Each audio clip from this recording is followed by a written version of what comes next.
So yung panganay ko, just turned 19 years old. Is a first year pre-med student. Second year na siya. And then I have a 15-year-old, a 12-year-old, and a 10-year-old. Yeah, napaganda ka. Yes. So ngayon, Naman yung nag-check.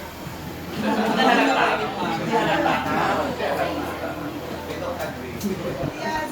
So if you are wondering, you know, I've held many positions, pero ang pinaka most important na position sa buhay ko is a wife and a mother. Essential na talaga, masakit kong lalamunan. Every time umuwi ako ng Pilipinas, nawawalan talaga ako ng sa sobrang init siguro. So, I actually pursued my education here. Nag-aral ako sa SLU. Natapos ako doon. And then when I went to United States, I also finished an accounting degree. Yeah, so I've always seen myself as a professional. I've always seen myself as someone who will change the world. Parang katulad ninyo. I've always wanted to make a difference to the community. Pero ang nangyari, God has a different plan for me. So I finished my degree there and I wanted to pursue my master's, my PhD, ganyan-ganyan. Pero ang nangyari, bigla akong nagkaroon ng 4 na anak na hindi namin pinano. So ngayon, we decided, maski na super mahirap for me really as a person, kasi I've always wanted to be a career person. Like, I never really saw myself as a wife, as a mother. Pero ito ngayon yung buhay ko, naging kinarir ko ang pagiging nanay at asawa. So, ang nangyari, we decided na after kong graduate, I guess I really wanted to pursue my master's. Pero ang nangyari, it didn't happen the way I wanted to. So, ang nangyari, yung asawa ko yung nag-aral and then ako yung naging stay-home mom. And to be honest, that was really hard for me. Kasi, mahirap yung maging nanay. Like, all of a sudden, you stay with the kids, there's no pat on the back. Di ba, nagpapalit ka lang ng diaper, gano'n. Kasi when I was a student sa Utah Valley University, I was a very active student leader. So, hindi ako yung, that's why I love you guys. Kasi yung mga pinagawa niyo, this is so awesome. So, you're making a difference, di ba?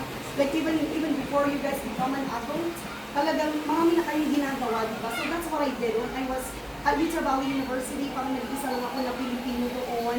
So, I applied to become part of the International Student Council. So, at that time, we had 2,000 students from all over the world, international students yung mga yun. And I was the one that represented the Philippines. Actually, ako lang talaga yung Pilipino doon.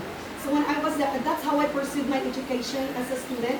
Kasi wala naman kami resources talaga, mahirap lang naman kami. I went to United States na faith lang talaga. Like, walang sumuporta sa akin, kundi lakas lang talaga ng loob. So that's how I pursued my education.